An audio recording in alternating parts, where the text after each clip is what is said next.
하나님 말씀 마태복음 19장 23절입니다.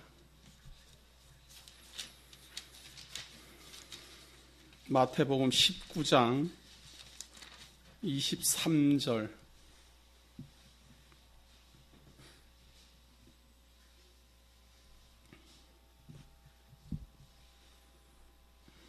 이 부분은 이 앞에서 많이 읽었으니까요. 27절부터 봅니다. 27절.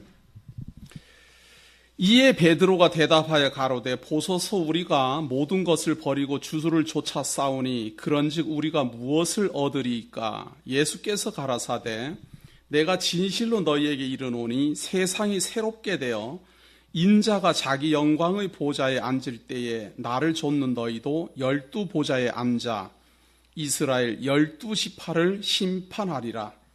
또 내 이름을 위하여 집이나 형제나 자매나 부모나 자식이나 전토를 벌인 자마다 여러 배를 받고 또 영생을 상속하리라. 그러나 먼저 된 자로서 나중되고 나중된 자로서 먼저 될 자가 많으니라.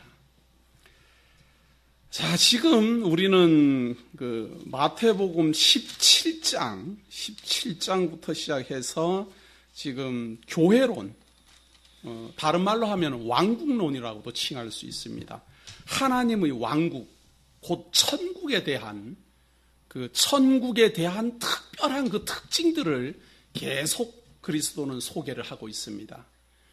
첫 번째 그 교회의 특징, 곧 하나님 나라의 특징은 무엇인가 하면 이 세상의 하나님이 하나님의 나라를 예표하는 하나님의 나라의 증거로 보여주는 교회를 세울 것이라는 약속입니다. 이 약속은 이 교회를 통하여서 하나님 나라에 들어갈 수 있고 들어갈 수 없고를 결정하는 천국의 열쇠가 될 것이다 라고 예언합니다.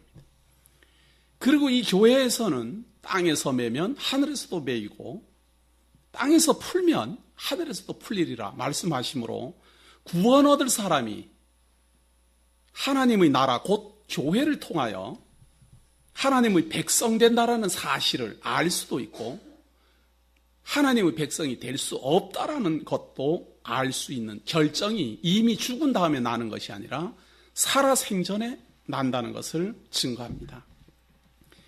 이러한 하나님 나라가 음부의 권세가 이기지 못하는 교회를 세우리라고 언약하시고 그러한 천국 열쇠가 있음을 약속하신 예수님은 제자들을 데리고 천국의 영광이 있음을 보여주기 위하여 변화산에 올라가 엘리야와 모세의 증거를 얻고 하늘로부터 하나님의 음성이 있어 이는 내 사랑하는 아들이여 너희들은 이 사람의 말을 들으라 하는 약속을 듣죠. 그래서 교회에서는 예수 그리스도의 말씀을 들어야만 산다라는 걸 알 수 있는 증거의 내용이 나옵니다. 그렇게 변화산 사건에서 내려오고 나니까 제자들이 어떤 귀신 들린 사람을 아무리 쫓아내려고 해도 못 쫓아내요. 못 쫓아내니까 예수님이 와서 그 귀신을 쫓아냅니다. 그러니까 제자들이 묻습니다. 우리는 왜 못 쫓아냅니까? 그러니까 예수님이 하는 말이 믿음이 겨자씨 만큼만 있어도 이 산더러 들려서 저 산으로 가라 그래도 갔을 것이다. 많은 사람들은 그 제자들이 믿음이 약하다라는 말로 그 말을 쓴 줄 알아요. 믿음이 약하다라는 말로 쓴 게 아니라 믿음이 없다 이 말이죠. 겨자씨만큼 작은 믿음이라도 있기만 하면 산을 들어서 저쪽으로 가라고 하면 갈 텐데 그러한 믿음이 없으니까 귀신 들린 사람 암만 나가라 그래도 안 나가더라 그 말 아니에요. 그럼 믿음이 없다라는 말이지 그게 무슨 믿음이 부족하다 이런 말이 아니죠. 아예 없어요. 그럼 믿음이 없으면 어떻게 합니까? 믿음의 주권자가 주셔야 되는 겁니다. 그래서 믿음은 선물이라. 우리가 믿는 줄 알지만 하나님께서 우리에게 믿음을 주어요. 믿어지게. 그렇게 하지 않으면 우리에게서 믿음이 안 나옵니다. 우리에게는 아예 없어요. 그래서 하나님이 믿음을 주어서 믿어지게 한다.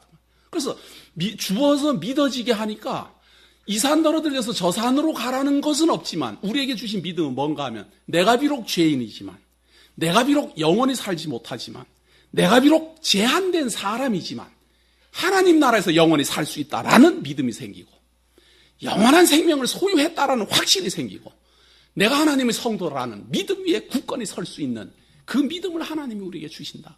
이게 교회예요. 그래서 교회 생활을 자꾸 하면은 없던 믿음이 생겨나게 돼 있어요. 왜? 하나님이 주니까. 그리고 믿어지게 되고 사랑하게 되고 소망을 가지게 되고. 이것이 바로 교회입니다. 자, 이러한 교회는 어떤 사람이 오는가 하면 어린아이 같은 사람이 와요. 어린아이라는 말은 부족하다 이 말이에요. 모든 면에 부족한 사람이 와요. 이런 어린아이 같은 사람이 올 때 거절하지 마라. 내어쫓지 마라. 바로 이런 어린아이 같은 사람의 것이 하나님 나라 곧 천국이다. 그 말. 우리는 천국 그러면 천당을 생각해요. 죽어서 가는 곳. 성경에서 말하는 천국은 하나님이 섭리하는 모든 것을 천국이라 그래요. 이 교회가 뭡니까? 하나님이 예수 그리스도를 믿어지게 해서 구원 얻은 성도들의 모임 아니에요. 이게 바로 천국, 하나님의 모임, 하나님 나라의 성도, 하나님 나라의 국민. 그게 우리들이에요. 그렇기 때문에 이 하나님 나라에 들어올 수 있는 자격은 누구입니까? 어린아이와 같은 사람, 부족한 사람. 그렇게 잘난 사람은 안 믿어지게 돼 있어요. 무엇이든지 뭐 능력이 대단한데 그거 믿겠습니까? 그러나 자기의 부족함을 통감하는 사람, 자기가 도저히 무엇을 해낼 수 없다라는 걸 아는 무능한 사람들, 그런 사람들이 오거든 내어쫓지 마라. 형제들이 혹시 잘못하면 어떻게 됩니까? 70번씩 7번이라 용서하라. 무조건 끝까지 용서해라. 그 말이죠. 이것이 하나님 나라입니다. 그 다음에 부부 문제도 나옵니다. 부부 문제는 어떻게 합니까? 하나님이 짝지어 주신 것을 사람이 나눌 수 없느니라. 우리 기독교는 말이에요. 창세기부터 계시록까지 부부관계를 어떻게 보는가 하면 평등하게 보는 게 아니에요. 남존여비로 보거나 평등하게 보거나, 이거는 남존여비로 보는 사상이나 평등하게 보는 사상은 남자와 여자를 객체로 보는 사상이에요. 그러니까 남자와 여자가 각각 객체인데 동등하다 이거 아니에요. 그러나 남존여비는 각각 객체인데 남자는 높고 여자는 낮다 이렇게 보는 걸 남존여비라 그러잖아요. 요즘은 물론 뭐 세상이 바뀌어가지고 여존 남비가 이렇게 돼갖고 여자는 높고 남자는 낮다 이렇게 좀 됐지만 이게 벌써 객체로 보는 거예요. 이건 성경 사상이 아니에요. 하나님은 처음서부터 남자와 여자를 반쪽이라 칭했어요. 그래서 이 둘이 합하여 하나가 된다 이거예요. 이게 하나예요. 그러니까 부부는 하나예요. 한 몸. 그런데 한 몸이 뭘 갈라져요? 그 지체인데. 이것은 객체가 아니라 같은 지체다 이 말이에요. 결혼하는 그 순간으로부터 한 몸을 이룬 사람이기 때문에 비교를 한다거나 낮추어 본다거나 혹은 높여 본다거나 이게 아니라 내 몸처럼 생각해야 된다 그 말이에요. 내 몸처럼 생각하는 것이 사랑의 실천이에요. 그게 어려울 뿐이지 내 몸처럼 안 느껴지잖아요. 따로따로인데 뭐 여자 따로 남자 따로인데 그러니까 안 느껴져요. 그것을 배워가는 것이 가정생활입니다. 야, 이래서 우리가 한 몸이구나. 한번 가만히 생각해 보십시오. 내가 부족함, 내게 없는 것이 여자에게 있고 여자에게 없는 것이 남자에게 있어요. 그래서 그것이 딱 합쳐질 때 하나가 딱 되는 거예요. 이것이 기독교 사상입니다. 그런데 자꾸만 남자와 여자를 비교하거나 경쟁을 하거나 대결을 하거나 뭐 남자가 하니까 여자가 해야 된다, 여자가 하니까 남자도 해야 된다. 이런 것은 성경 사상이 애초부터 아니에요. 그러나 시대의 변화가 막 변화되고 막 지금 뭐 요번에도 국회의원 선거하는데 여자분들이 막 나오고 지금 거의 뭐 박근혜 씨는 거의 대통령이 됐두구만요. 내가 봐서는. 나는 그분이 왜 저래 인기 있는지 이해를 도저히 못하는 사람인데. 하여튼 뭐 지금 뭐 야단이에요. 그러니까 뭐, 야, 여자들이 이래야 된다. 이런 사상들이 교회까지 막 들어와갖고 지금 교회에서도 야단인데 출발부터 잘못됐습니다. 하나님은 아담과 하와를 만들 때부터 대결 구도로 만들지 않았어요. 배필의 구도, 부족한 것을 채우라. 이렇게 만들었어요. 그래서 딱 지체가 되는 거예요. 내가 부족한 것을 여자가 하고, 여자가 부족한 것을 남자가 하고, 이렇게. 그래서 모든 교회의 감독자들은 꼭 결혼을 하게 하는 것은 결혼해야 한 몸이니까. 그래서 결혼한 사람으로 하여금 교회를 치리하게 하는 겁니다. 장로를 세우거나 목회자를 세울 때 꼭 부부로 일하도록 하는 이유가 거기에 있습니다. 그런데 이런 사상을 잘 모르면 자꾸만 부부관계를 경쟁 구도로 보게 되니까 이혼도 쉽게 하고 네 팔 네 흔들고 살고 나는 내 팔 내 흔들고 살란다. 이렇게 돼갖고 뭐 계산도 따로 하고 다 그러잖아요. 이것은 정말 우리가 조심해야 될 사상인데 벌써 교회에 자기도 모르는 사이에 많이 지금 들어오고 있습니다. 그 다음에 그 다음에 이제 문제가 뭔가 하면 영생의 주권. 부자가 예수님한테 찾아왔어요. 이 하나님 나라에서 살려면 영원히 살아야 되는데 영원히 살려면 무슨 선한 일을 하면 삽니까? 이러고 물어보니까 예수님께서 계명대로 해라. 그러면 영원한 생명을 얻게 될 것이다. 그러니까 청년이 하는 말이 제가 계명대로 다 했는데요. 그런 말하니까 예수님이 하는 말이 내가 가지고 있는 재물 다 나눠줘라. 다 나눠주고 나를 따르라. 그것이 계명을 지키는 것이다. 그 말. 하나님의 율법을 잘 배우면 예수님을 믿게 되어 있어요. 그것이 계명이에요. 우리는 계명을 완벽하게 지키면은 의인이니까 하나님 예수님 안 믿어도 되기도 하지만 그 계명을 잘 지키다가 보면은 자기가 잘 지키는 걸 잘 지킬 수 없다라는 걸 깨닫게 돼 있어요. 그러니까 내 힘으로는 할 수 없구나. 나는 예수를 믿음으로 구원에 이르러야 되겠다. 이렇게 된다 그 말이에요. 계명을 잘 지키면. 그러나 착각하는 사람은 내가 계명을 잘 지켰다라고 착각할 수도 있잖아요. 그러니까 이 청년이 그런 대표적인 인물이에요. 그러니까 예수님이 네 재산을 다 나눠주어라. 계명을 철저히 지키면서 재산을 가지고 있을 수는 없어요. 그러니까 이 청년이 부자이기 때문에 걱정이 태산같이 된 거예요. 야, 그 많은 재산을 어떻게 다 나눠주고 예수님 또 따라가나 하고 걱정을 많이 하고 가니까 예수님이 그 청년을 보면서 부자는 천국에 들어가는 것이 낙타가 바늘기로 들어가는 것보다 더 어렵다. 불가능하다. 이런 이야기죠. 그러니까 제자들이 깜짝 놀고 그러면 누가 천국에 들어가겠습니까? 어떤 사람은 어떤 사람에 비해서 부자고 어떤 사람에 비해서 더 가난하고 이게 부자라는 기준이 참 애매하잖아요. 전세 사는 사람은 집 가지고 있는 사람보다는 가난하지만 달세 사는 사람보다는 부자잖아요. 그러니까 부자라는 건 애매한 거예요. 그러니까 그럼 누가 천국에 들어가겠습니까? 그러니까 예수님이 하는 말이 천국이든 부자든 가난하든 하나님이 하고자 하는 사람은 간다 그거예요. 하나님이 천국 보낼 사람 보내고 구원 얻을 사람 구원 얻게 하고 하나님 주권이지 내가 어떻게 한다고 해가지고 천국에 들어가고 안 들어가고 그런 거 없다 그 말이에요. 하나님은 하고자 하는 거 하고 하나님이 원하는 대로 구원 얻을 사람 구원 얻고 그것이 바로 교회입니다. 자, 이렇게 이제 설명을 하니까 베드로가 그 말을 듣고도 이해가 안 돼가고 하는 말이 예수님, 그럼 우리는 전 재산 다 내버려두고 예수님 따라갔으니까 나중에 하나님 나라에서 무엇을 받겠습니까? 이러고 묻습니다. 그 구절이 제가 지금 읽어드린 내용입니다. 그러니까 예수님이 뭐라고 그러는가 하면 28절에 보세요. 예수께서 가라사대 내가 진실로 너희에게 이르노니 세상이 새롭게 되어 인자가 자기 영광의 보좌에 앉을 때에 나를 좇는 너희도 12보좌에 앉아 이스라엘 12지파를 심판하리라. 또 내 이름을 위하여 집이나 형제나 자매나 부모나 자식이나 전토를 벌인 자마다 여러 배를 받고 또 영생을 상속하리라. 얼핏 들으면 내가 다 버리고 예수님 쫓아갔으니까 받는 것 같잖아요. 근데 예수님이 하는 말은 부자는 천국에 가는 것이 어렵다. 하나님이 하고자 하면 간다. 이렇게 말했잖아요. 그러니까 그 사람의 형편이야 어떻게 됐던 간에 예수님이 와가지고 베드로더러 너는 사람 낚는 어부가 되게 하리라. 오라 그랬으면 불려가는 거예요.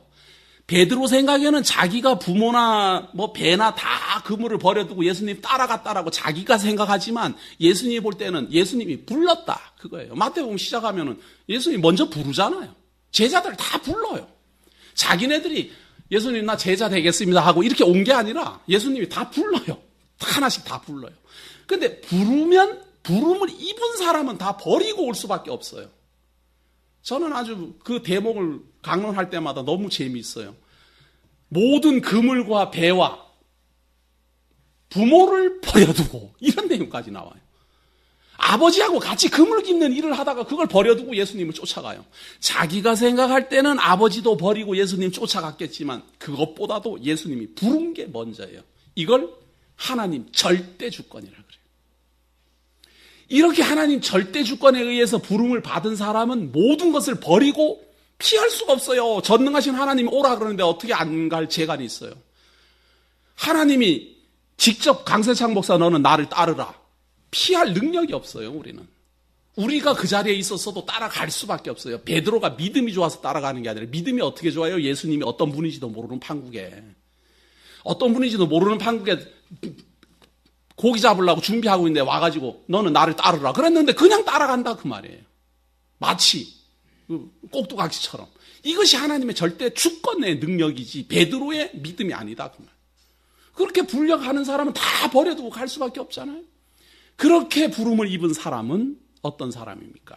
하나님 나라에서 12보좌에 앉아 하나님 나라를 통치할 것이다. 그리고 꼭 12제자뿐만 아니라 이런 식으로 부름을 받은 사람, 모든 것을 버려두고 예수님을 쫓은 사람, 하나님 나라의 교회로 온 사람들, 하나님 나라를 상속받게 될 것이다. 약속합니다. 그러나 이게 이제 어제 지난주에 마지막이었죠. 그러나 먼저 된 자로서 나중되고 나중된 자로서 먼저 될 자가 많으니라.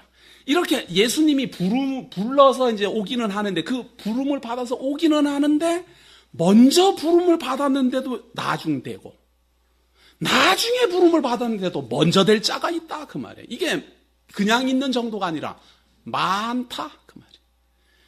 무슨 말인가 하면 예수 그리스도의 절대 주권에 의해서 너는 예수를 그리스도로 믿음으로 말미암아 구원에 이르라라는 하나님의 은혜를 먼저 받았는데도 나중되고, 나중에 그러한 은혜를 입었는데도 먼저 되고, 이렇게 순서가 막 뒤바뀔 것이다 그 말이에요.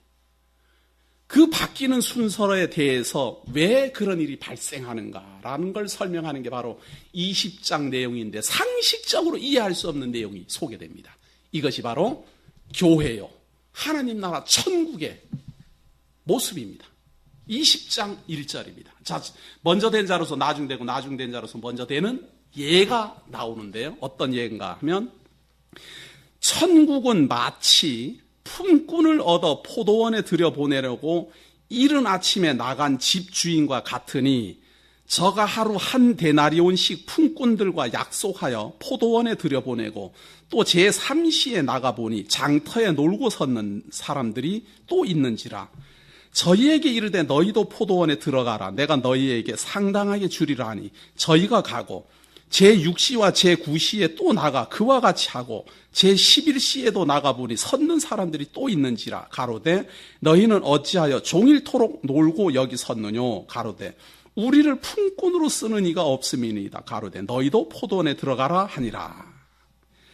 자, 지금 예를 드는데요, 일꾼들을 불러가는데 어떻게 불러가는가 하면 새벽에 가서 부르고, 오전 한 10시쯤 돼서 가서 부르고, 12시 돼서 가서 부르고, 오후 3시 돼서 가서 부르고, 6시쯤 돼가고 해가 막 질라고 하는 데 가고 또 부른 거예요. 그런데 부르기 전에 정해진 게 있어요. 하루 일당 무조건 10만 원이다. 이렇게 정했다. 그러면 하루 일당 10만 원인데 새벽에 나가고는 우리 가수원에서 일하면 하루 일당 10만 원 줄게. 새벽에 가서 불러왔어요. 새벽부터 이제 일하기 시작하는 거예요, 그 사람. 어떤 사람 점심때, 어떤 사람 해 지려고 하는데 부르는 거예요. 자, 이렇게 이제 일하기 시작한 시간은 전부 다른 거예요. 다른데 지불이 어떻게 되는가 하면, 품꾼 지불이 어떻게 되는가 하면 8절입니다. 저물매 포도원 주인이 청지기에게 이르되 품꾼들을 불러 나중 온 자로부터 시작하여 먼저 온 자까지 삭슬 주라 하니, 제11시에 온 자들이 와서 한 데나리온씩을 받거늘 먼저 온 자들이 와서 더 받을 줄 알았더니 저희도 한 데나리온씩 받은지라. 오후에 6시쯤 돼서 온 사람한테도 일당을 10만 원 주는 거예요. 그러니까 새벽부터 일한 사람은 오후 6시부터 하고 일한 사람도 10만 원 받으니까 나는 최소한 20만 원 내지는 15만 원은 안 주겠나. 이 부자 가만히 보니 인심 좋네. 해질녘에 돼갖고 와갖고 삽자루 들다가고만 막 내려놓고는 10만 원 지금 딱 받게 생기게 공짜 먹는 거 아니에요, 완전히. 그런데 새벽부터 일한 사람은 막 새벽부터 막 뜨겁게 일했으니까 당연히 그런 생각 드는 게 우리 사람들의 상식 아니겠습니까? 그런데 돈을 어떻게 나눠주는가 하면, 저녁에 온 사람도 10만 원, 점심 때 온 사람도 10만 원, 새벽에 온 사람도 10만 원. 새벽에 온 사람이 열딱지나고 못 견디겠는데, 이거. 어떻게 된 거냐, 이게. 저녁에 온 사람은 꼭 먹고 10만 원. 나는 새벽부터 와갖고 열심히 일했는데도 10만 원. 도저히 상식적으로 이해하기 힘들잖아요. 자, 그러니까 가만히 있겠습니까? 11절. 받은 후 집주인을 원망하여 가로되, 원망이 나오죠. 나중 온 이 사람들은 1시간만 일하였거늘 저희를 종일 수고와 더위를 견딘 우리와 같게 하였나이다. 어떻게 이렇게 똑같이 취급하냐 그 말이에요. 분명히 일을 다 다르게 했는데. 주인이 그 중의 한 사람에게 대답하여 가로되 친구여 내가 내게 잘못한 것이 없노라. 내가 나와 한 데나리온의 약속을 하지 아니하였느냐. 내 것이나 가지고 가라. 나중은 이 사람에게 너와 같이 주는 것이 내 뜻이니라. 그러니까 주인이 하는 말이 내가 처음에 일당 10만 원 주기로 하고 너 새벽에 가서 부르지 않았느냐. 그러면 일당 10만 원 받기로 하고 일을 했으면 하루 종일 했어도 10만 원 받으면 그냥 가라 말이에요. 그렇게 약속된 대로 난 주는 거니까. 근데 저녁 때 와가지고 1시간만 일하고 10만 원 받는 사람은 왜 받는 겁니까? 일 안 한 만큼 내가 인심 썼다 그 말이에요. 이거를 기독교 영어로는 은혜라 그래요. 그 사람이 일한 거는 1시간이지만 나머지를 내가 은혜로 쳐줬다 그 말이에요. 새벽부터 와갖고 저녁까지 일한 사람은 그냥 일당 받을 것 정당하게 받아가는 거지만 저 사람은 내게 은혜를 입은 것이다 그 말이에요. 사실은 받을 자격이 없는데도 불구하고 내가 부유한 부자로서 아이고 저 사람도 같이 먹고 살아야 되고 새벽부터 일한 사람도 같이 먹고 살아야 되는데 내가 일당을 저녁에 늦게 왔다고 하고 그 사람은 10,000원 주고 새벽에 온 사람은 10만 원 주면 이 사람은 10,000원으로 7식구나 되는 식구를 어떻게 먹여 살리겠느냐. 그러니까 비록 일은 못했지만 공로는 없지만 무엇인가 나에게 큰 이득 준 건 없지만 내가 그냥 은혜로 공짜로 그냥 주겠다. 그러니까 뒤에 온 사람에게는 은혜를 베푸는 것이고 새벽부터 일한 사람에게는 정당한 지불을 하는 겁니다. 이것이 교회입니다. 이것이 하나님 나라의 계산법입니다. 내 것을 가지고 보세요. 15절 내 것을 가지고 내 뜻대로 할 것이 아니냐. 내가 선함으로 내가 악하게 보느냐. 이와 같이 나중된 자로서 먼저 되고 먼저 된 자로서 나중되리라. 이와 같이 이 말은 그럼 새벽부터 온 사람들이 그 다음날부터는 난 새벽부터 안 갈란다. 가만히 눈치 보고 있다가 저녁에 갈란다. 이렇게 할 거 아니에요? 그렇잖아요? 그리고 그렇지 않으면 아이고 이 사람은 불공평해갖고 나 다음부터 나 여기 와서 일 못하겠다. 그러고 안 오는 거예요. 그 가수원지기는 새벽부터 일하는 사람이나 저녁에 일하는 사람이나 이상하게 불공평한 사람이다. 우리가 생각할 때 공평한 건 일하면 일한 대로 주는 게 공평한 건데 그 사람은 그게 없더라. 뒤에 와서 일한 사람도 10만 원. 새벽부터 일해도 10만 원. 나 그거 안 갈란다. 그런다 그 말이에요. 이렇게 먼저 된 자로서 나중되고 나중된 자로서 먼저 되리라. 자, 이제 가만히 생각해 보십시오. 우리 교회에 우리 오수도 장로님은 나이가 몇 살 때부터 저는 교회를 다녔는지 난 모르겠어요. 하여튼 저보다는 일찍부터 다녔을 것 같아요. 제가 볼 때. 그때부터 지금까지 교회에서 계속 많은 연보와 봉사와 협력을 하고 지금도 하고 있어요. 아마 내가 생각할 때는 돌아가실 때까지 할 것 같아요. 그런데 하나님이 장로님에게 정해준 대가 지불은 무엇인가? 영원한 생명. 영원한 생명. 우리 곽 집사님 우리 오랜만에 나와서 죄송합니다. 이 곽 집사님 계속 농땡치다 지금 늦게 오늘 수요일날 웬 바람이 불어갖고 지금 1년에 2번은 나가야 되겠다 아마 이런 생각으로 왔는가 봐요. 그래도 믿으면 영생. 똑같다 그 말이에요. 하나님이 정한 것은 늦게 믿으나 먼저 믿으나 하나님 나라에서 영원한 성도로서 영원히 살게 하리라 라고 약속한 것은 동일하다 그 말이에요. 늦게 오나 먼저 오나 예수 그리스도 믿음으로 말미암아 구원 얻는다라는 것은 동일하다 그 말이에요. 하나님 참 이상하잖아요. 만약에 우리 교회 와갖고는 평생 동안 교회 생활한 사람이 있으면 하나님이 그 사람에게는 영원한 생명도 주고 무슨 면류관도 한 12개 주고 이래야 될 것 같잖아요. 우리들 생각에. 그런 거 없다. 오장로님 화가 확 난 거예요. 아니 나는 평생 이렇게 해도 영원한 생명이고 우리 곽 집사님은 계속 산으로 들로 지금 다니다가 어쩌다가 왔는데 저분도 영생이라고? 나 10달 지나서 못 다니겠다. 이러고는 그냥 교회를 안 다니는 거예요. 안 다니다가 곰곰이 생각해 보니까 내가 이때까지 그래도 일했는데 어떡하냐. 내가 여기서 삐끗하면 안 되지. 그러고는 한참 쉬다가 다시 나간다 그 말이에요. 다시 나가려고 오면 어디에 가는 거예요? 먼저 됐었지만 나중 된다. 저는 이 예수 그리스도의 이 비유가 처음에는 참 이해하기 힘든 내용이었는데 교회를 가만히 생각해 보니까 교회가 다 그래요. 성도들이 다 그래요. 먼저 막 청년 시절에 우리 선배들 굉장했던 선배들 많아요. 저는 그 선배들이 얼마나 믿음이 좋고 참 교회 열성이었는지 제 어린 시절에 지금도 이렇게 머릿속에서 선해요.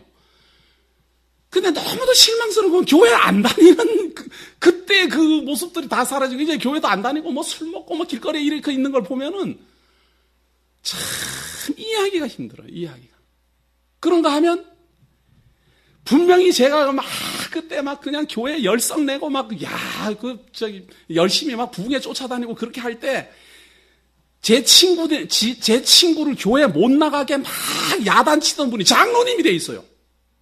장로님이 돼 있더라고. 깜짝 놀라겠어요. 교회 나간다고 크게 야단치던 분이 세월이 흐르면서 보니까 그분은 그 교회 장로님이 돼 있더라고. 어떻게 돼가고 어떻게 됐는지. 그래서 제가 옛날 이야기를 하면 그분도 씩 웃어요. 그땐 그랬지. 그때 그렇게 무섭게 교회 못 가게 하더니 어떻게 장로님이 됐대요. 그러니까 나도 모르겠어. 어떻게 하다가 이렇게 됐는지.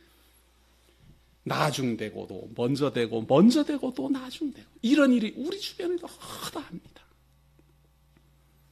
성도 여러분, 우리 교회에서 일하는 분들도 가만히 생각해 보십시오. 교회 생활 20년 했다, 30년 했다, 50년 했다. 우리 조이수 장로님은 70년 한 거 아니에요? 모두 다 어려서부터 지금까지 많은 교회에서 하나님 나라의 부름을 입고 와가지고 성도로서의 교회 생활을 했는데 그분들이 얻어가는 대가는 영원한 생명이요 하나님 나라의 성도로 살 수 있다라는 특권, 그것 외에는 없다.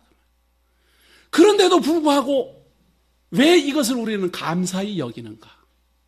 하나님이요, 이 하나님 나라에 나를 일찍 불러서 써주셨으니 하나님 너무도 고맙습니다. 이렇게 생각해야지 되는 게 성부라고. 하나님이 하나님 나라를 건국하고 교회를 반석 위에 세우고 음부의 권세가 이기지 못하게 하고 그것을 통해서 어린아이 같은 사람을 불러서 복음 듣게 하고 하나님 나라의 백성으로서 살아가게 하고 영원한 생명이 무엇인지 알게 하며 하나님의 주권이 무엇인지 깨닫게 하고 이런 일을 하는데 하나님이여 나로 하여금 일찍부터 불러주셨으니 이 귀한 일을 하게 하셨으니 너무도 고맙습니다.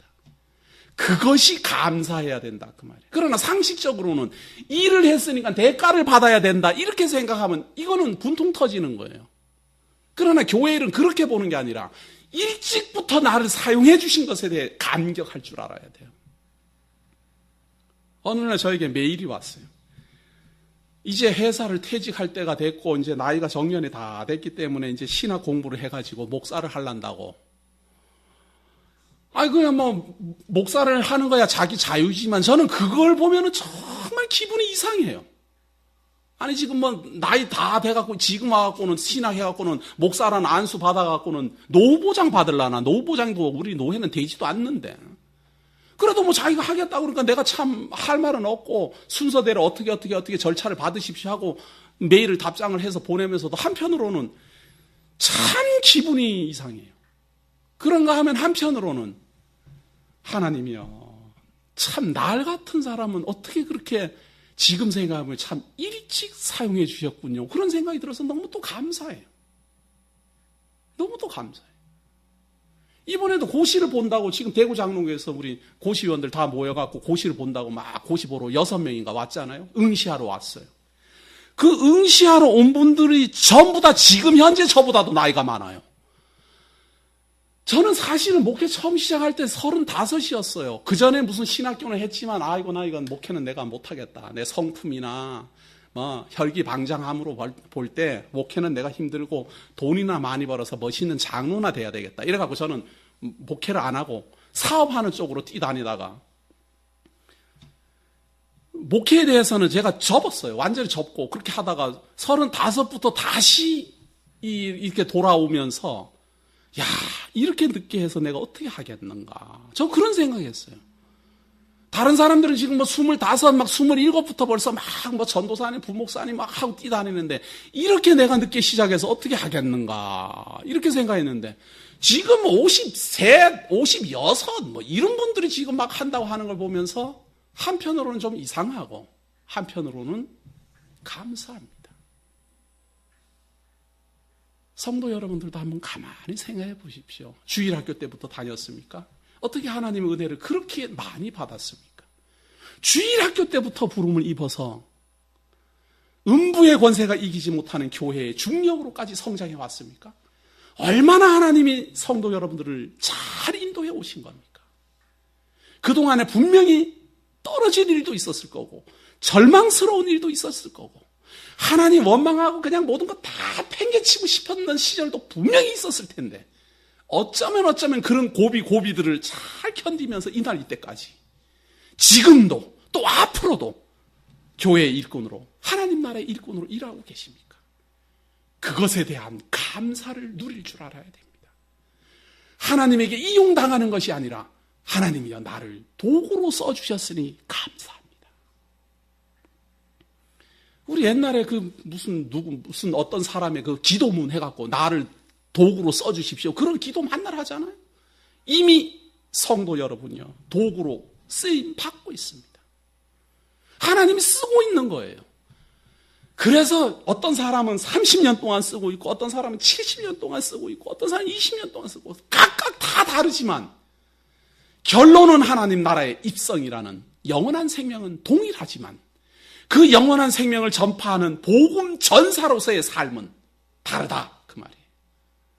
그러니 실망하지 마시고 먼저 부름을 입었으면 하나님이요 나를 먼저 불러주셔서 이렇게 어린 나이부터 믿게 해서 지금까지 사용해 주신 것 너무도 감사합니다 하고 계속 가야 먼저 된 자로서 계속 먼저 되지.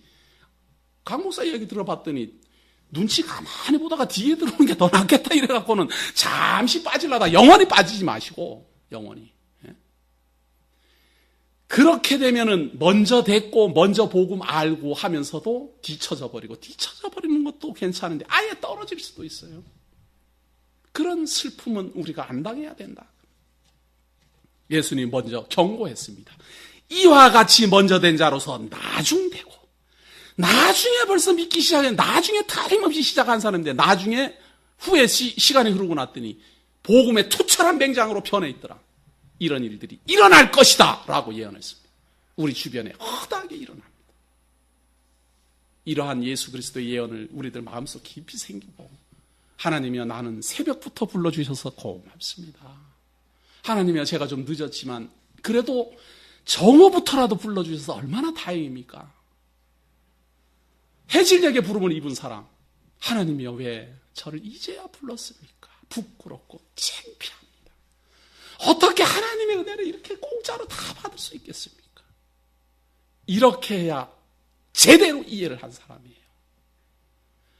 나 일도 안 하고 그냥 받았다. 그래가지고 희낙낙하면 그런 걸 철부지하다 그러는 거예요.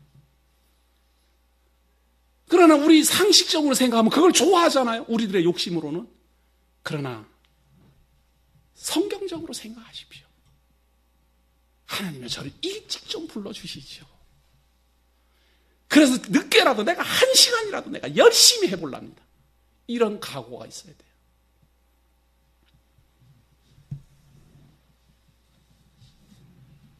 이것이 교회입니다. 여기까지가 교회론.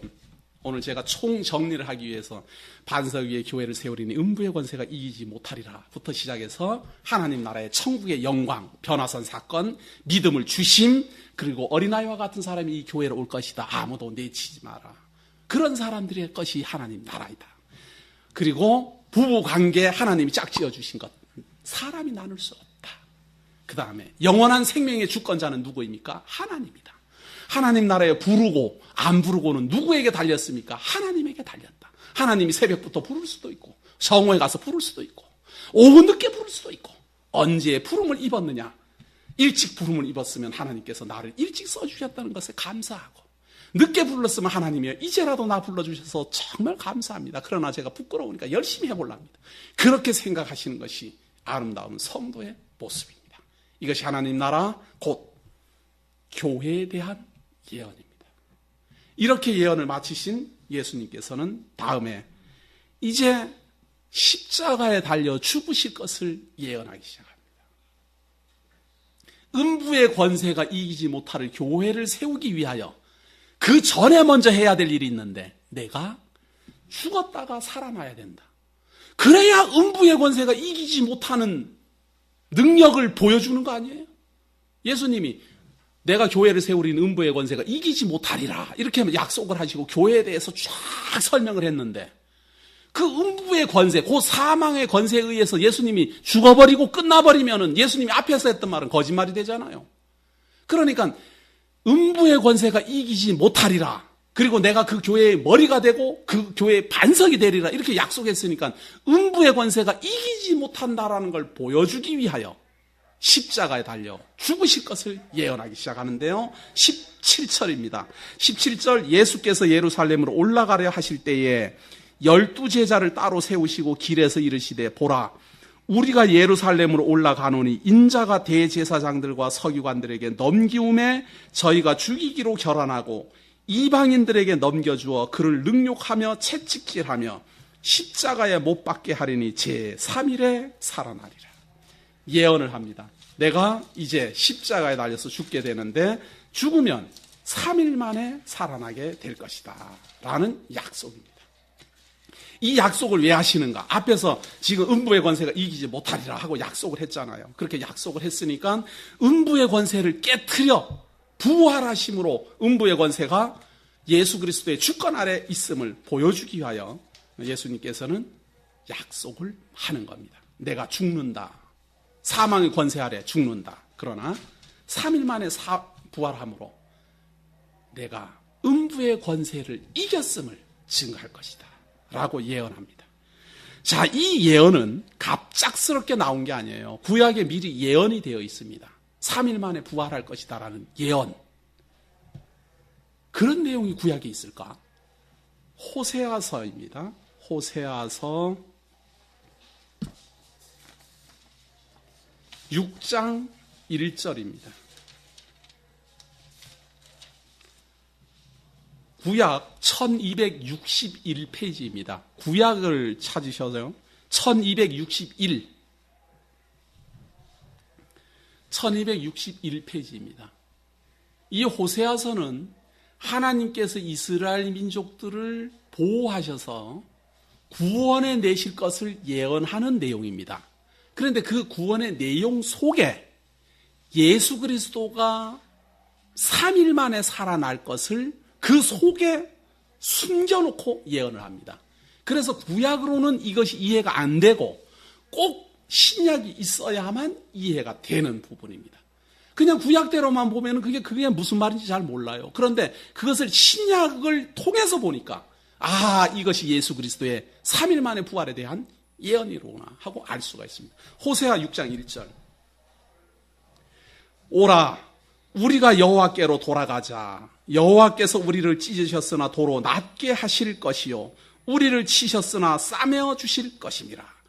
하나님께서 이스라엘 민족을 친 건데 사실은 예수 그리스도가 십자가에 달리는 것이 하나님에 의해서 십자가에 달리도록 이방인에게 넘겨지잖아요. 그래갖고 찢기고 매를 맞고 그렇게 하는데 그거를 낫게 할 것이다. 여호와께서 이틀 후에 우리를 살리시며 제3일에 우리를 일으키시리니 우리가 그 앞에서 살리라. 그러므로 우리가 여호와를 알자. 힘써 여호와를 알자.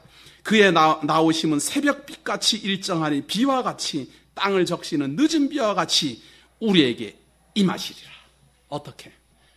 찢어진 것을 회복하고 매를 맞은 것을 낫게 하며 사망의 권세 아래 죽었다가 3일 만에 일으키리라. 누가? 여호와의 능력이. 그러므로 우리는 그 하나님의 영광을 보자. 그 일이 나타날 때 믿자. 그 일이 이루어질 때 감격하자. 이러고 호세아는 미리 말하는 겁니다. 호세아는 나중에 일어날 것을 예언하면서 기다리고 우리는 예수 그리스도가 찢기고 십자가에 달려 죽고 수족이 못 박히고 무덤에 장사되었다가 3일 만에 부활하는 걸 우리는 보았습니다. 그걸 본 제자들이 증거합니다. 그리고 그 앞에서 우리는 구원함을 입어 살고 있습니다. 그런가 하면 예수 그리스도를 통하여 우리는 하나님의 영광, 우리에게 임하신 임마누엘이라는 말이 하나님이 우리와 함께 하시다 이 말입니다. 예수라는 말이 헬라어로 하나님이 우리와 함께 하시다 이 말입니다. 아람어로는 임마누엘, 헬라어로는 예수, 그분이 우리와 함께 하신다라는 것은 하나님이 우리와 함께 하신다라는 뜻입니다. 그리고 그분은 3일 만에 정확하게 부활하심으로 음부의 권세를 이기셨음을 증거합니다. 그래서 이 호세아서를 예수 그리스도의 부활에 대한 3일 만에 부활에 대한 언약으로 확증하며, 그리고 지금 마태복음 20장 17절을 통해서는 음부의 권세가 이기지 못함을 증거하기 위하여 십자가에 달려 죽으실 것, 그리고 3일 만에 부활하실 것을 약속합니다. 이 약속이 안 이루어지면 우리 예수 그리스도 믿을 필요 없고, 이루어지면 믿기 싫어도 믿어야 됩니다. 그러니 믿기 싫어도 믿어야 되니 이걸 내가 믿는 게 아니라 하나님이 믿어지게 하는 믿음을 주시는 역사가 아니고 무엇이냐 그 말. 저는 그런 말을 합니다. 우리는 하나님 믿어달라고 사정하지 않습니다. 본인이 믿어지면은 믿으라 그 말이에요. 믿어달라고 해서 안 믿어지는 사람이 어떻게 믿어지겠습니까? 그러나 그분이 믿든지 말든지, 예수님이 3일 만에 부활하리라 그러고 3일 만에 부활하면 믿든지 말든지 그건 사실이에요. 그리고 그 사실에 대해서 어떤 사람이 하나님이 언약하신 대로 정말 3일 만에 일어나셨구나, 예수님이 언약하신 대로 음부의 권세에 이기고 부활하셨구나 라고 믿어지면 하나님의 성도요, 하나님의 성도로 부름을 받은 사람이요, 비록 부족하고 비록 아는 것이 없다 하더라도 예수 그리스도로 말미암아 하나님의 성도 되는 것은 분명한 사실이다. 그리고 영원한 생명 누릴 것이다. 자, 이렇게 설명을 하니까 이렇게 예언을 했는데요, 이 제자들이 참, 그 제자들, 그 주변에 있는 제자들은 어떻게 예수님을 이해했을까? 죽은 자 가운데 3일 만에 부활한다. 20절입니다. 그때 세베대의 아들의 어미가 그 아들들을 데리고 예수께 와서 절하며 무엇을 구하니? 무엇을 구했는가 하면, 우리 아들들 좀 잘 봐주십시오. 예수님한테. 기왕 제자들 중에서 제일 1등 수제자로 삼아주십시오. 좌의정, 우의정 이렇게 삼아주십시오. 혹은 예수님이 이 나라에 엄청난 업적을 일으키고 하나님 나라 세울 때 영의정, 좌의정 시켜주십시오. 이런 부탁했겠죠. 부모님들 다 그렇지 않아요? 부모님들 자기 자식을 위해서 다 헌신하는 거 아니에요? 자기 자식을 위해서 예수님한테 가서 그런 거 헌신을 하니까 예수께서 가라사대 무엇을 원하느뇨 가로되 이 나의 두 아들을 주의 나라에서 하나는 주의 우편에 하나는 주의 좌편에 앉게 명하소서.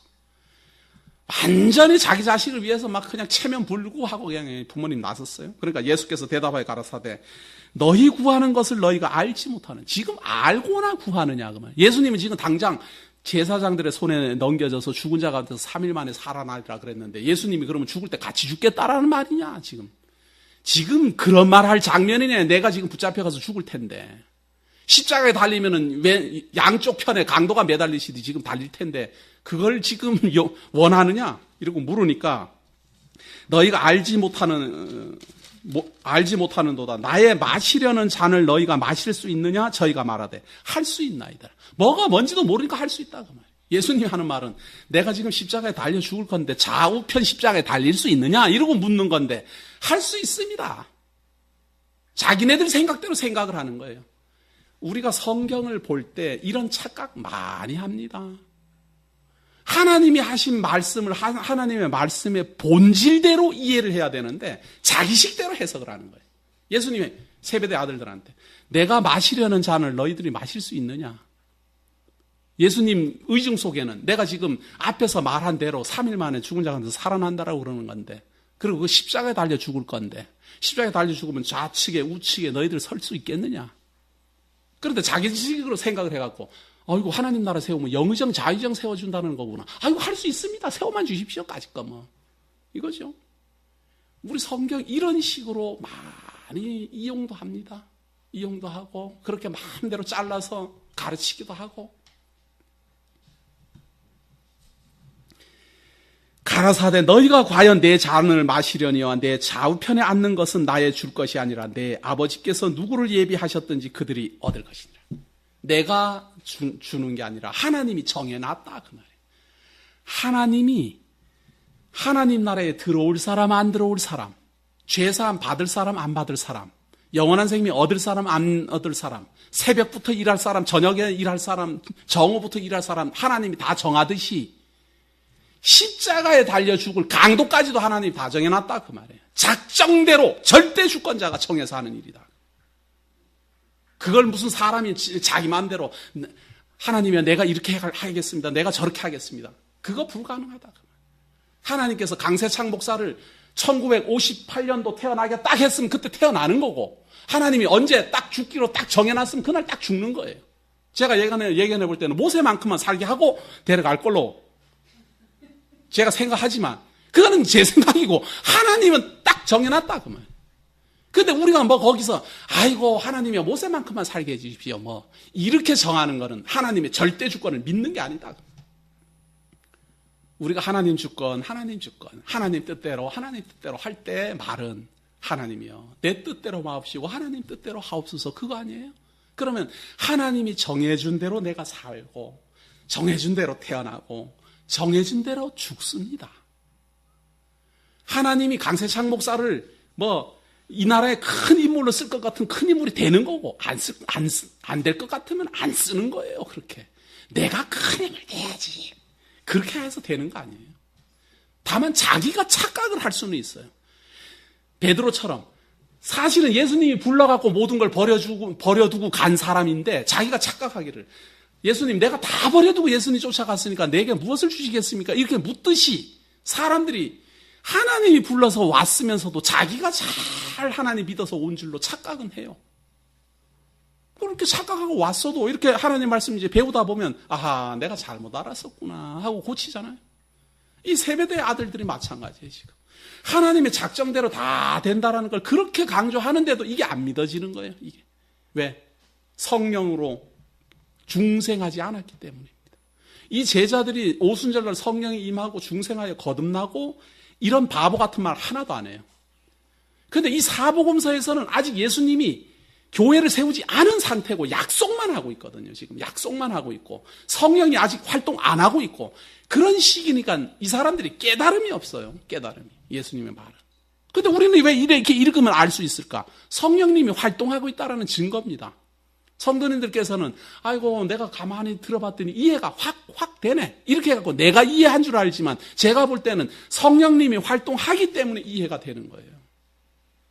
예수님이 말씀을 못 가르쳐서 제자들이 이해가 안 되는 게 아니에요. 지금 예수님처럼 말씀을 가르치는 웅변력이 얼마나 대단하겠습니까? 몇천 명 되는 사람이 바닷가에서 조용히 숨을 죽이고 그 예수님의 강의를 듣는데 그런데도 이 제자들은 지금 예수님의 말을 이해를 못해요. 왜?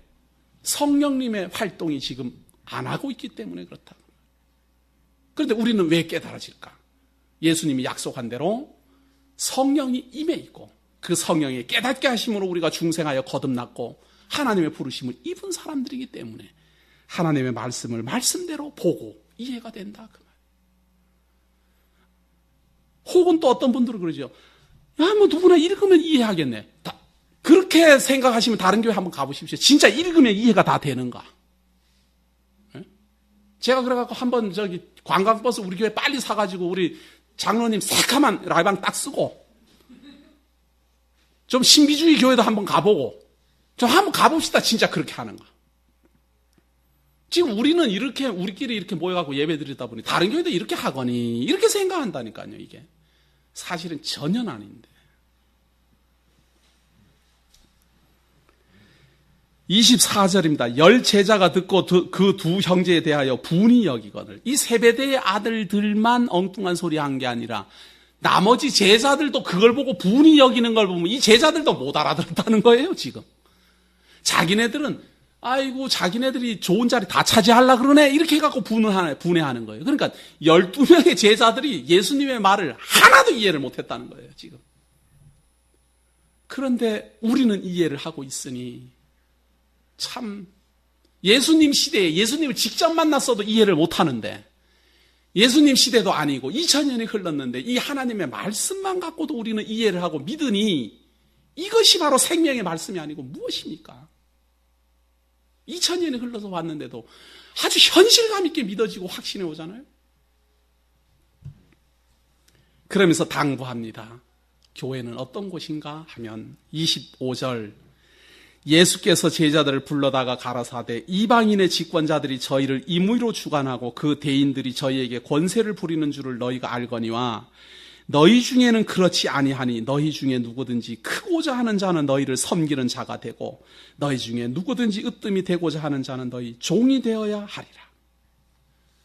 하나님 나라는 으뜸이 되고자 하는 자는 남을 섬겨주어야 된다.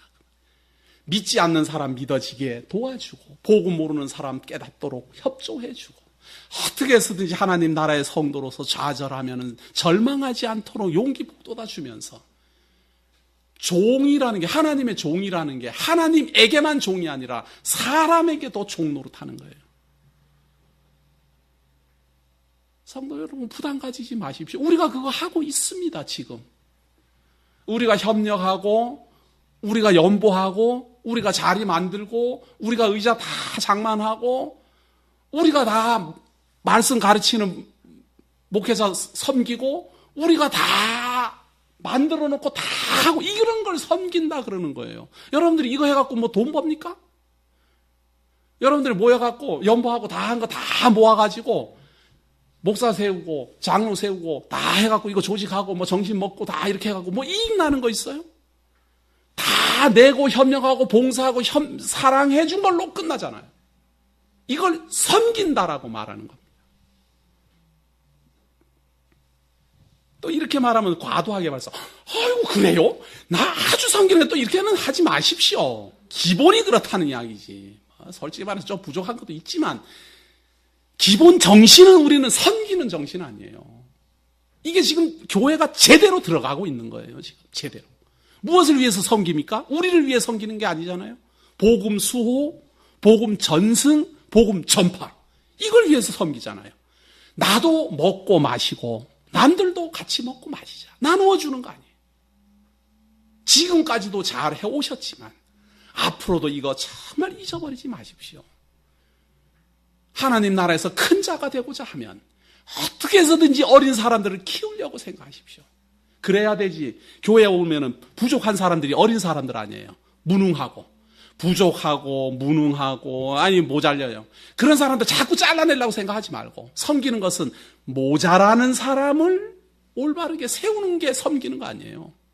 어린아이를 자라게 하는 게 섬기는 거 아니에요. 그러니까 섬기는 것을 원칙으로 딱 삼고 보면 교회에 미운 사람이 하나도 없어요. 부족하면 부족한 대로 저 섬길 대상이구나 딱 보일 것 아니에요.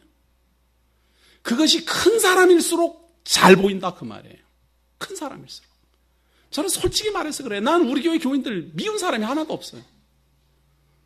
무엇을 해도 나는 미운 사람이 하나도 없어요.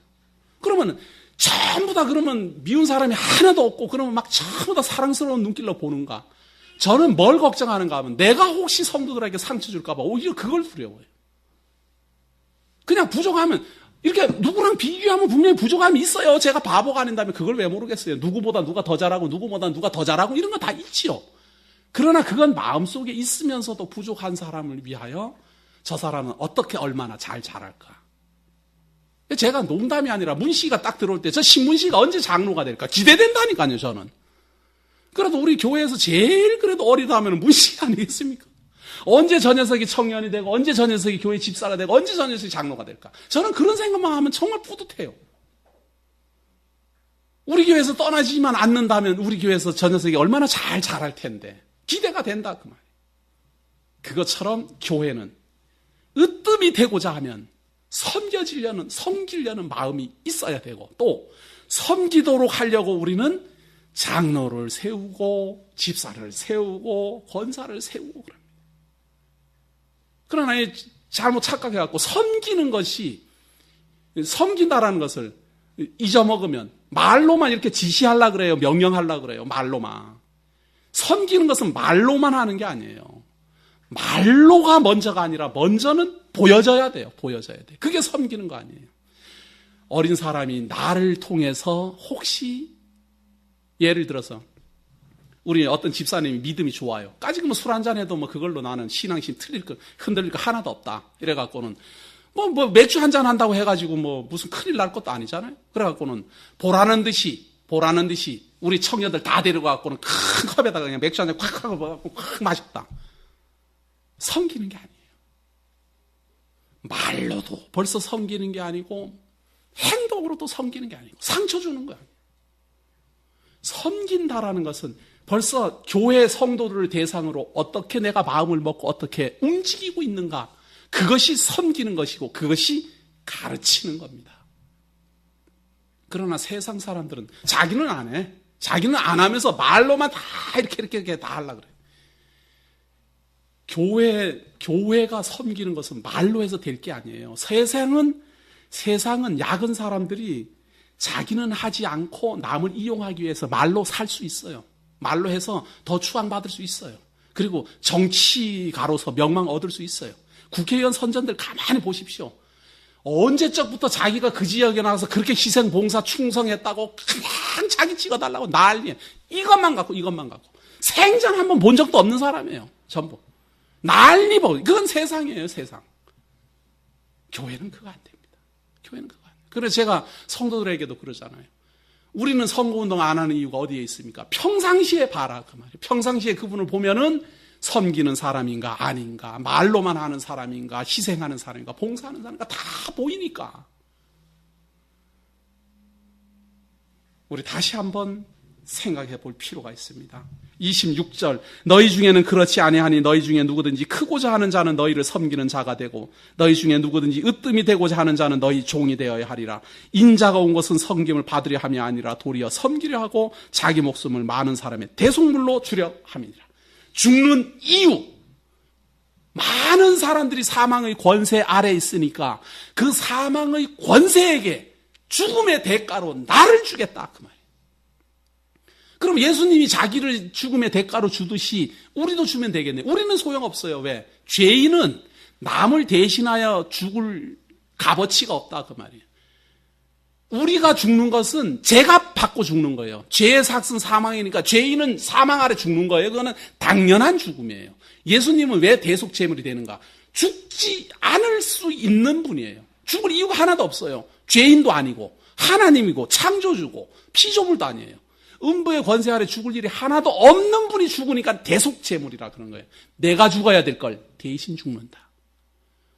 영광의 광채를 가지신 영광의 보좌를 버리고 음부의 권세 아래까지 낮아진다. 왜? 우리를 대신하여.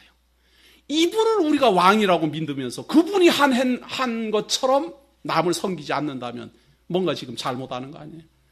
예수님 언제 으름장 놓으면서 말로만 다 사람들 지시하고 명령하고 이렇게 가르치지 않았어요.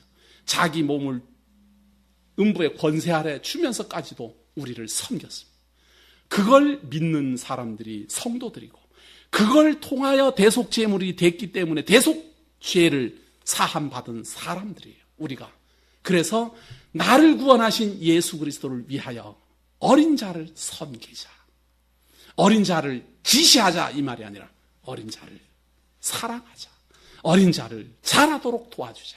모르는 사람을 알도록 깨우쳐주자. 이것은 말로만 해서 되는 것이 아니라 생각이 그러하면 행동이 나오게 돼 있습니다. 그래서 생각이 그러하면 눈빛이 사람을 사랑하게 돼 있습니다. 저는 참 우리 성도님들 사랑의 눈빛으로 보는데 눈이 작아서 그런지 사람들이 잘 못 알아보는 것 같아요. 눈 속에서 벌써 사랑의 눈길을 주고 있어요. 혹시나 나 때문에 힘들어할까 봐 두려워하고 있어요. 그런 마음들이 우리 교회에 우리 장로님, 우리 권사님, 우리 교회 중책들에 있는 분들이 눈빛들이 전부 그러한 눈빛이라면 우리 교회는 정말 아름다운 교회로, 정말 성경적 교회로 변화돼 갈 것입니다. 으뜸이 되고자 한다면 어린 자를 섬기리라. 어떻게? 우리를 대신하여 대속제물이 되신 예수 그리스도의 그 마음이 우리들 심장에 요동치고 있기 때문입니다. 기도하겠습니다. 하나님이여 우리를 사랑하셔서 우리를 구원하시고자 그 하나님의 본자를 버리시고 이 땅에 오셨으니 감사합니다. 그 대속죄물의 은혜를 입어 우리가 하나님의 성도로 부름을 입었습니다. 일찍부터 부름을 입었고 늦게 부름을 입은 사람도 있고 우리는 모두 다 하나님 앞에서 순서는 다 다르지만 하나님 앞에 올바른 성도로 자라나고자 합니다. 변화하고자 합니다. 우리들의 마음이 진심으로 하나님 앞에서 섬기고자 합니다. 하나님 우리에게 부족함이 있습니까? 하나님 앞에서 더욱 지혜롭게 되기를 원하며, 하나님이 우리의 마음에 나약함이 있습니까? 하나님 앞에서 더욱 강건한 성도로 변화되기를 원하며, 하나님이 우리에게 하나님의 도구로 쓰임 받는 것이 감동하지 않고 있습니까? 성령의 감동이 이것을 깨닫게 인도하여 주옵소서. 우리가 얼마나 귀한 존재로 부름을 입었으며 얼마나 귀한 일을 하고 있으며 앞으로 우리들의 삶이 얼마나 하나님 앞에 칭찬받을 삶인지 기억하게 하옵소서. 특별히 귀하신 성도들 만나게 해주시는 은혜 감사드리오며 예수님 이름으로 기도드립니다. 아멘.